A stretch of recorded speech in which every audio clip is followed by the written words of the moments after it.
Assalamualaikum warahmatullahi wabarakatuh. Halo teman-teman semua, perkenalkan aku Mira Ayu Rahmawati dari Prodi Pendidikan Fisika FKIP UNS Angkatan 2020 kelas C. Oke, di sini aku mau jelasin tentang materi osilasi terkopel. Nah, sebelum itu aku mau jelasin apa sih osilasi terkopel itu. Nah, osilasi terkopel merupakan peristiwa di mana suatu osilasi dihubungkan dengan osilator lain sehingga gerakannya akan mempengaruhi satu sama lain. Nah, pada bagian ini yang akan dibicarakan adalah menyangkut dua atau lebih osilator terkopel. Nah, dengan komponen yang mengkopel, kapasitor atau pegas, induktor atau massa, atau resistor. Kemudian energi terkirim melewati kopling, tapi bila melalui resistor, energi akan hilang atau berupa energi terdisipasi dan osilasi atau vibrasi menjadi berhenti. Oke, jadi osilator terkopel itu akan menjadi dasar terjadinya gelombang dan akan dibahas yang akan dibahas ini adalah osilator kopling pegas atau kapasitor dan osilator terkopel massa atau induktor. Oke, jadi di sini kita akan membahas 6 subbab. Yang pertama itu ada osilator terkopel dengan kopling pegas. Yang kedua ada induktor forma normal, frekuensi normal, modus normal, dan derajat kebebasan. Nah, selanjutnya ada metode umum, penentu frekuensi modus. Dan selanjutnya ada kopling massa atau induktor. Selanjutnya ada osilator terkopel pada dawai, dan yang terakhir pengaplikasian dari isolator terkopel. Oke, kita masuk ke subbab yang pertama, yaitu osilator terkopel dengan kopling pegas. Oke, jadi di sini teman-teman bisa lihat ya, ini merupakan gambar dari pendulum yang tergantung dengan panjang L dan masanya itu M. Nah, terkopel oleh sebuah kawat tak bermassa. Ini kawat yang di tengah-tengah ini ya, merupakan kawat tak bermassa. Nah, dari gambar ini didapatkan persamaan MX turunan kedua sama dengan MG kali X per L min S kali X min Y untuk persamaan satunya. Kemudian selanjutnya MY turunan kedua sama dengan maksudnya min MG kali Y per L min S kali Y min X. Nah, untuk selanjutnya didapatkan persamaan yaitu X turunan kedua sama dengan omega 0 kuadrat X sama dengan min S per M dikali X min Y. Maka untuk yang MY ini dapatkan persamaannya yaitu Y turunan kedua plus omega 0 kuadrat Y sama dengan min S per M min S kali Y min X. Nah, dari dua persamaan di atas ini, untuk yang X turunan kedua dan Y turunan kedua, itu disubstitusikan, maka akan menghasilkan persamaan selanjutnya yaitu X turunan kedua plus Y turunan kedua plus omega 0 kuadrat dikali X plus Y sama dengan min S per M dikali X min Y min S per M dikali Y min X. Maka X turunan kedua ditambah Y turunan kedua plus omega 0 kuadrat kali X plus Y sama dengan 0. Nah, kemudian selanjutnya itu X turunan kedua min Y turunan kedua plus omega 0 kuadrat kali X min Y sama dengan min S per M dikali X min Y plus S min M dikali Y min X sama dengan min 2S per M dikali X min Y. Nah, Jadi dari persamaan tersebut disederhanakan, maka hasilnya adalah X turunan kedua min Y turunan kedua plus omega 0 kuadrat plus 2S min M dikali X plus Y sama dengan 0. Nah, di mana X turunan kedua plus omega 0 kuadrat X ini sama dengan 0, maka Y turunan kedua plus omega 0 kuadrat plus 2S min per M kali Y sama dengan 0. Nah, selanjutnya itu adalah pengertian dari osilator ini sendiri. Nah, jadi dua osilator yaitu bandul identik dengan massa M tergantung pada kawat ringan sepanjang L. Nah, kedua massa dihubungkan atau dikopling dengan pegas dengan kekuatan S atau maksudnya itu konstantanya itu S. Nah, panjang pegas sedemikian terentang di antara kedua massa yang berada dalam kesetimbangan dan pergeseran nol. Nah, osilasi kecil terjadi pada bidang kertas dan kedua massa bergerak dengan persamaan gerak. Nah, jadi yang telah saya sebutkan ini tadi untuk X turunan kedua dan Y turunan kedua itu merupakan persamaan dari gerak osilator seperti gambar yang ada di atas ini ya teman-teman, seperti itu. Nah, untuk selanjutnya yaitu ini merupakan osilator yang kalau ini tadi kan berbentuk bandul. Nah, jenisnya bandul. Nah, kalau yang sekarang ini pegas bukan bandul. Oke.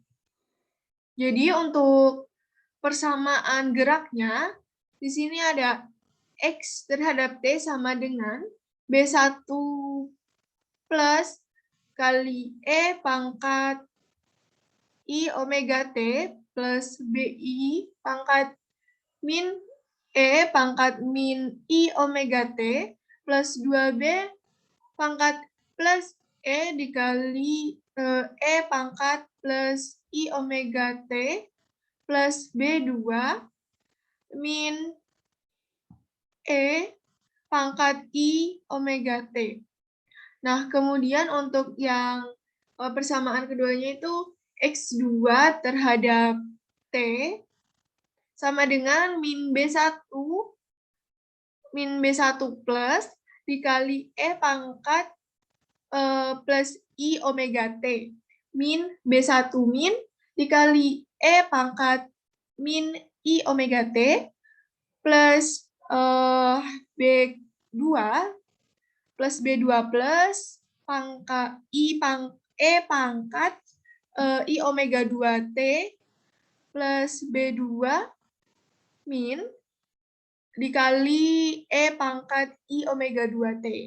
Nah, pendekatan lain yang dapat digunakan untuk menyelesaikan masalah osilator harmonik berpasangan adalah dengan melakukan transformasi koordinat yang memisahkan persamaan yang digabung.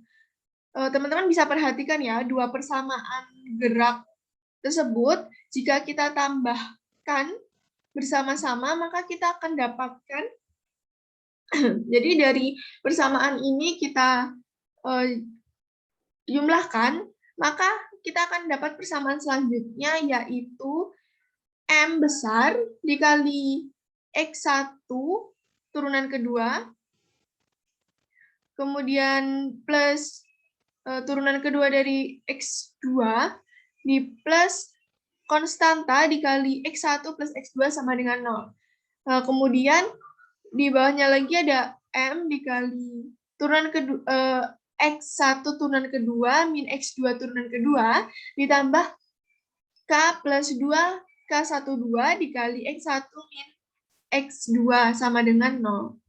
Nah, berdasarkan kedua persamaan ini, jelas bahwa untuk memisahkan persamaan gerak, kita perlu memasukkan variabel-variabel berikut. Jadi, kita perlu untuk memasukkan variabel-variabel yang ada ini.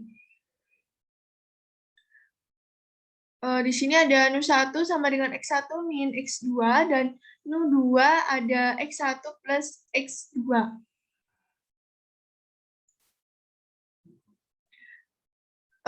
Solusi untuk persamaan gerak yang dipisahkan adalah Nu1 terhadap T sama dengan C1 plus dikali E pangkat I omega T plus C1 min dikali E pangkat min I omega T. Nah, untuk yang keduanya, Nu2 terhadap T sama dengan C2 plus dikali E pangkat I omega T plus C2 min dikali E pangkat min I omega T. Nah, di mana frekuensi adalah frekuensinya itu adalah frekuensi karakteristik yang dibahas sebelumnya. Jadi kita tadi sebelumnya sudah membahas mengenai frekuensi karakteristiknya. Setelah kita mendapatkan solusi ini, kita dapat menentukan posisi massa sebagai fungsi waktu, yaitu ada X1 terhadap T sama dengan 1/2 dalam kurung Nu2 plus Nu1 tutup kurung. Untuk X2-nya sama dengan setengah N2 min N1. Nah, seperti itu ya teman-teman. Sekarang kita masuk ke subbab yang kedua, yaitu koordinat normal, frekuensi normal, modus normal, dan derajat kebebasan. Oke, pada pembahasan gerakan sistem di atas telah dipilih koordinat X dan Y, yaitu suatu parameter yang menggambarkan gerakan sistem yang disebut koordinat normal. Nah, jadi kan tadi kita sudah menentukan untuk persamaan koordinat X dan Y. Nah, berikut ini merupakan parameter koordinat normal. Jadi ada beberapa hal yang itu harus terpenuhi yang menjadi parameter koordinat normal. Nah, apa aja sih koordinat parameternya itu? Oke, untuk yang pertama, koordinat normal X dan Y, yaitu koordinat yang menggambarkan gerakan sistem, masing-masing berupa perubahan persamaan grafik GHS atau gerakan harmonik sederhana, yang persamaan tersebut berupa persamaan gerak orde 2. Yang kedua itu ada frekuensi normal atau modus normal disebut dengan omega 1 dan omega 2. Yang ketiga ada masing-masing GHS disebut modus atau mode. Yang keempat, untuk energi untuk tiap modus dinyatakan sebagai EX sama dengan AX turunan pertama kuadrat. Maksudnya AX kuadrat turunan pertama plus BX kuadrat. Untuk yang EY sama dengan CY kuadrat turunan pertama plus DY kuadrat. Yang kelima, pada dua osilasi terkoppel berarti ada dua energi total, yaitu energi kinetik dan energi potensial dari 2 GHS dengan orde 2 × 2 derajat kebebasan. Nah, derajat kebebasan adalah bilangan atau jumlah cara menyatakan energinya. Sistem osilator ini mempunyai 4 derajat kebebasan. Nah, di sini ditinjau kembali koordinat-koordinat. Maka pergeseran masing-masing bandul atau X dan Y adalah, nah di sini ada bandul ya. Nah, bandulnya ini, dia bandul ini tuh dipecah, jadi dia ada bandul X dan bandul Y. Kemudian untuk persamaan geraknya dinyatakan sebagai X sama dengan X0 cos omega 1T plus Pi1 sama dengan X plus Y. Dan untuk gerak pada koordinat Y itu sama dengan Y0 cos omega 1T plus Pi1 sama dengan X min Y. Di mana X sama dengan setengah X plus Y sama dengan A cos omega 1T plus A cos omega 2T. Dan untuk Y sama dengan setengah X min Y sama dengan A cos omega 1T min A cos omega 2T. Kemudian untuk X turunan pertamanya sama dengan min A omega 1 sin omega T min A omega 2 sin omega T. Dan untuk Y turunan pertama sama dengan min A omega 1 sin omega 1T min A omega 2 sin omega 2. Nah, untuk X-nya maka kita dapatkan A cos omega 1T plus A cos omega 2T sama dengan 2A cos omega 2 min omega 1 kali T per 2. Cos omega 1 plus omega 2 kali T per 2. Dan untuk Y-nya sendiri itu persamaannya ada A cos omega 1T min A cos omega 2T sama dengan min 2A sin omega 1 min omega 2T per 2 sin omega 2 plus omega 1T per 2 sama dengan, nah ini kan bisa disederhanakan, ada bentuk sederhananya yaitu 2A sin omega 2 min omega 1T per 2 sin omega 2 plus omega 1T per 2. Jadi simpangan X berupa fungsi kosinus dengan frekuensi rata, amplitudo bervariasi berupa fungsi kosinus dengan frekuensi omega 2 min omega 1 per 2, dan amplitudo fungsi Y bervariasi dengan fungsi sinus dan frekuensi omega 2 min omega 1 per 2. Nah, pergantian energi antara kedua bandul terjadi secara komplit, hanya mungkin bila nisbah omega 2 plus omega 1 per omega 2 min omega 1 itu sama dengan bilangan bulat, pada variasi perubahan amplitudo sangat lambat, yaitu terjadi pada omega 1 hampir sama dengan omega 2 atau disebut omega 2 min omega 1 sama dengan pelayangan atau bit. Baik teman-teman, selanjutnya kita akan bahas mengenai metode umum penentuan frekuensi modus. Nah, masalah dua osilator terkoppel dengan pegas ditunjukkan pada gambar 3.1. Kedua bandul mempunyai persamaan gerak mx turunan kedua plus mgx per g plus s dikali x min y sama dengan 0, dan my turunan kedua plus mg kali y per g plus s kali y min x sama dengan 0. Nah, diandaikan penyesuaian di atas adalah x sama dengan a cos omega t, dan untuk y sama dengan b cos omega t. Dengan a dan b adalah amplitudo, nah pergeseran x dan y pada frekuensi omega, kedua bandul dari keadaan diam, untuk memperoleh omega X dan Y dimasukkan kembali pada persamaan gerak. Sehingga menjadi persamaan seperti yang teman-teman lihat di sini ya. Untuk selanjutnya yaitu kedua persamaan gerak ini dijumlahkan. Nah, kedua persamaan yang di atas ini untuk 3.19 dan 3.20 itu kita jumlahkan, maka akan mendapatkan hasil yaitu A plus B dikali min omega kuadrat plus mg per L sama dengan 0. Jadi omega kuadrat sama dengan G per L sama dengan omega 1 kuadrat.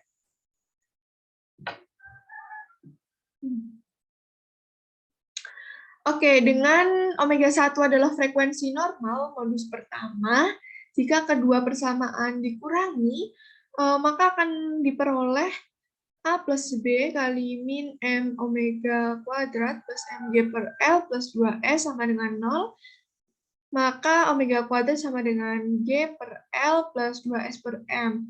Nah, sama dengan omega 2 kuadrat. Dengan omega 2 adalah frekuensi normal modus kedua, dapat dikatakan bahwa 1. Omega 2 sama dengan G per L dimasukkan ke persamaan awal, maka akan menjadi A sama dengan B, berarti bandul bergerak sefase. Ini perlu teman-teman catat ya untuk dua hal penting ini. Selanjutnya, omega 2 sama dengan G per L plus 2S per M, maka A sama dengan min B. Artinya kedua bandul bergerak berlawanan fase. Nah, kedua frekuensi normal akan diperoleh dengan cara yang sama bila X sama dengan A cos omega T plus alpha dan Y sama dengan B cos omega T plus alpha. Yang artinya bila pada awal bandul mempunyai kecepatan awal. Baik, untuk selanjutnya yaitu kopling massa atau konduktor.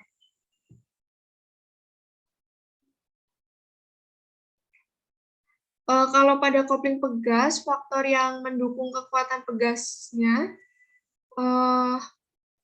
faktor yang mengkopling kekuatan pegasnya, maka kalau kopling induktor, faktor koplingnya dari induktasi mutualnya. Nah, berikut ini ditunjukkan dua osilator dari rangkaian LC terkopel. Ini pada gambar ini ya, teman-teman. Nah, jika new P banyak lilitan primernya itu, dan maksudnya NP itu banyak lilitan primer dan NS banyak lilitan sekunder, maka kedua lilitan berarus satu-satunya arus. Maka total flux oleh semua lilitan NP ialah NP kali flux. Induksi diri dari koil pertama adalah LP sama dengan NP kuadrat kali flux. Jika pada kondisi yang sama, pada koil kedua, induktansi diri sekunder LS sama dengan NS kuadrat kali flux. Gambar ini adalah flux yang diinduktasi oleh koil 1 dan diterima oleh koil kedua, maka induktansi mutualnya adalah M besar sama dengan NS kali NP kali flux sama dengan akar LS per flux dikali dengan akar LP per flux dikali flux sama dengan akar LS maksudnya sama dengan akar LS kali LP. Kemudian untuk menentukan frekuensi modus osilasi ini, arus pertama itu mempunyai persamaan IP sama dengan I0X dikali I omega T. Nah, maka voltase induksi pada LP ialah min LP DIP dt sama dengan min LP kali I omega dikali I0 pangkat I omega T. Di mana voltase induksi pada koil kedua itu mempunyai persamaan min M DIP dt sama dengan min I omega MIP.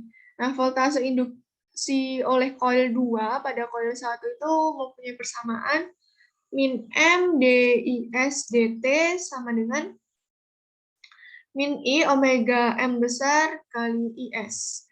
Nah, pada sistem dengan M kecil, dan maksudnya pada M besar ini tuh nilainya kecil dan K itu lemah, terjadi omega aksen sama dengan omega aksen 2 sama dengan 0. Jika kopling kuat, maka omega aksen 2 min omega aksen itu lebih besar dari amplitudo arus dengan puncak. Kemudian, maka amplitudo arus dengan puncak terpisah dengan lebar. Baik, untuk selanjutnya yaitu osilator terkopel pada dawai. Di sini teman-teman bisa lihat untuk gambarnya di sini adalah contoh gambar, yaitu massa bergerak ke R, bergerak ke atas di bawah pengaruh gaya tegangan T. Sudut yang dibuat oleh dawai itu memiliki persamaan yaitu sin omega 1 sama dengan YR min 1 per A, kemudian untuk yang sin theta 2, terusnya sudut yang kedua ini adalah YR min YR plus 1 per A. Ya, teman-teman, untuk yang pertama, dan ini untuk yang kedua. Maka persamaan gerak osilator ke R adalah M d kuadrat YR dt kuadrat sama dengan jumlah gaya yang bekerja pada FR. Sama dengan sigma gaya dari tekanan T sin theta 1 dan tegangan kanan T sin theta 2. Nah, di sini atau MD kuadrat YR dt kuadrat sama dengan min T sin theta 1 min T sin theta 2. Nah, hasil akhirnya yaitu T per MA kali YR min 1 min 2 YR plus YR plus 1. Nah, untuk selanjutnya kita masuki materi yaitu pengaplikasian dari osilator terkopel. Nah, di sini saya mengambil contoh jurnal yaitu berjudul Eksperimen Fisika 1 Osilasi Terkopel dengan penulis Fahrur Rozi Al-Hamdani. Jadi pada eksperimen ini digunakan dua bandul dengan massa masing-masing 50 gram yang dihubungkan dengan tali sepanjang 50 cm. Adapun simpangan alami kedua bandul masing-masing yaitu untuk mode yang berlawanan fasenya omega 1 sama dengan omega 0 akar 2 plus akar 2. Untuk mode yang sefase itu ada omega 2 sama dengan omega 0 akar 2 min akar 2. Nah, kemudian sedangkan nilai omega 0 didapat dari frekuensi satu bandul yang digantungkan terlebih dahulu. Berikut merupakan data eksperimennya. Oke, teman-teman, jadi ini merupakan data dari eksperimen yang telah dilakukan beliau.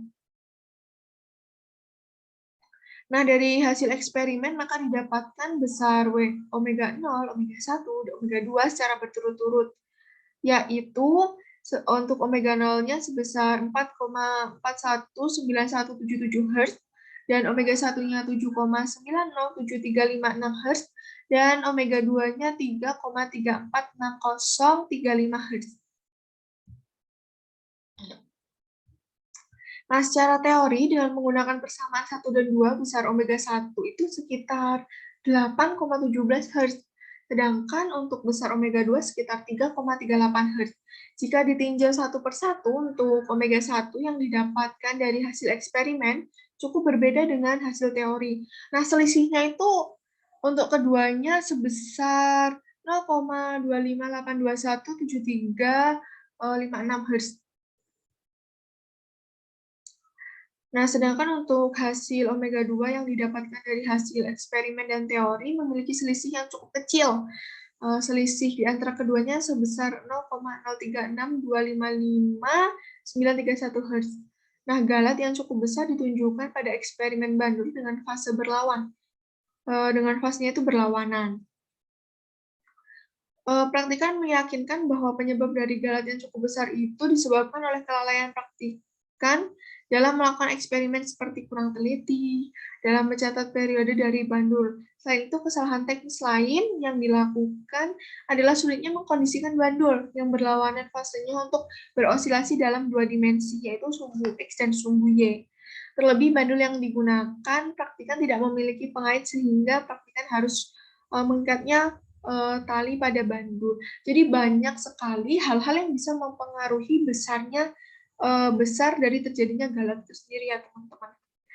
Jadi teman-teman ketika melakukan eksperimen harus lebih berhati-hati agar data yang didapatkan pun lebih kecil galatnya. Jadi untuk kesimpulan yang didapat dari eksperimen ini adalah secara teori, besar omega mode berlawanan fase lebih besar dari omega mode sefase. Hal ini terjadi karena kedua bandul bergerak berlawanan arah dan akan saling mempercepat sehingga periode mereka yang mereka hasilkan itu akan kecil dan begitu pula sebaliknya. Untuk mode sefase, kedua bandul bergerak secara searah dan gerakannya pun lebih lambat sehingga periode yang dihasilkan lebih besar. Oke, kita kan sudah membahas mengenai jurnal. Sekarang kita masuk ke contoh soal ya teman-teman. Dari jurnal yang telah saya jelaskan tersebut, saya akan mengambil satu soal, yaitu mengapa mode berlawanan fase memiliki frekuensi lebih besar daripada frekuensi ayunan sederhana? Jelaskan. Nah, di sini penjelasannya adalah sama halnya dengan mode sefase, mode beda fase ini memiliki di sini ada tip. Nah, memiliki frekuensi lebih besar karena kedua bandul bergerak dalam arah yang berlawanan. Terlebih simpangan yang diberikan pada bandul 2 itu kan lebih kecil dari bandul 1, yaitu untuk bandul satunya simpangannya itu sebesar 10 cm, dan bandul 2 itu simpangannya sebesar 4 cm, yang menyebabkan bandul 1 memiliki periode yang lebih kecil atau dia tuh bergeraknya lebih cepat. Karena memiliki periode yang kecil, frekuensi beda fase akan lebih besar dari frekuensi ayunan sederhana. Seperti itu ya teman-teman.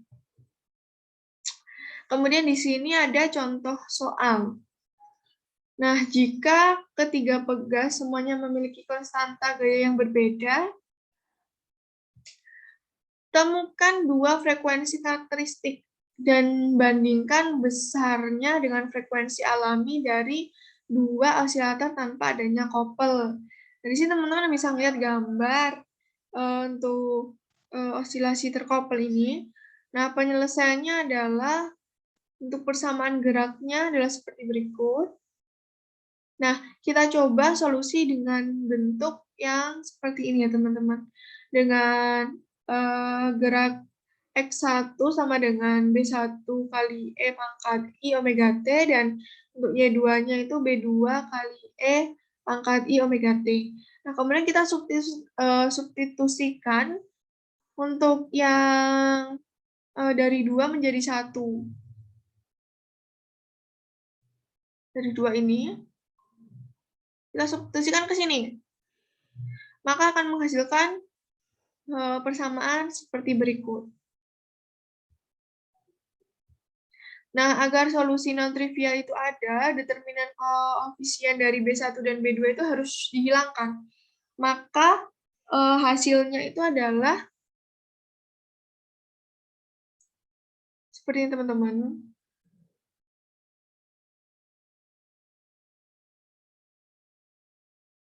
Nah, jika M1 itu bernilai tetap atau kontinu, frekuensi osilasi M1-nya itu akan menjadi omega 1 kuadrat sama dengan 1 per M kali K1 plus K12. Nah, sedangkan pada kasus sebaliknya itu frekuensinya adalah omega 2 kuadrat sama dengan 1 per M kali K2 plus K12.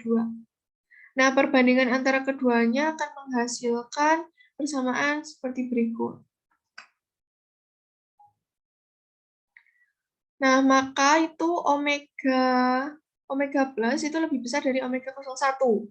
Nah, sama dengan omega min kuadrat sama dengan 1 per 2M kali K1 plus K2 plus 2K12 min akar K1 min K2 kuadrat plus 4K12 kuadrat.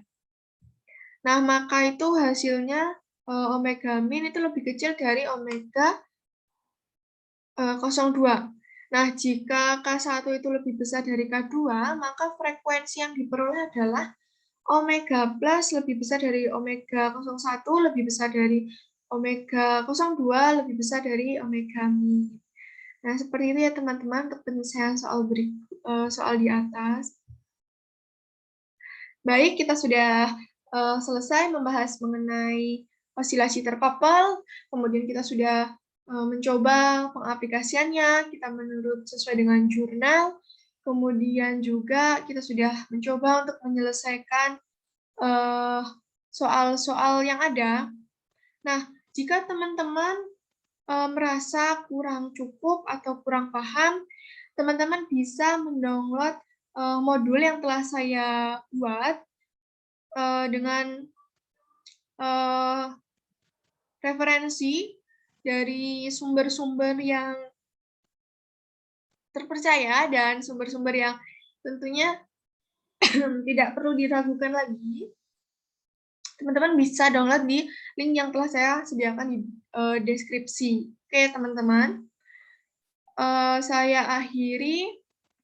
Wassalamualaikum warahmatullahi wabarakatuh. See you untuk next video selanjutnya. Bye-bye, teman-teman.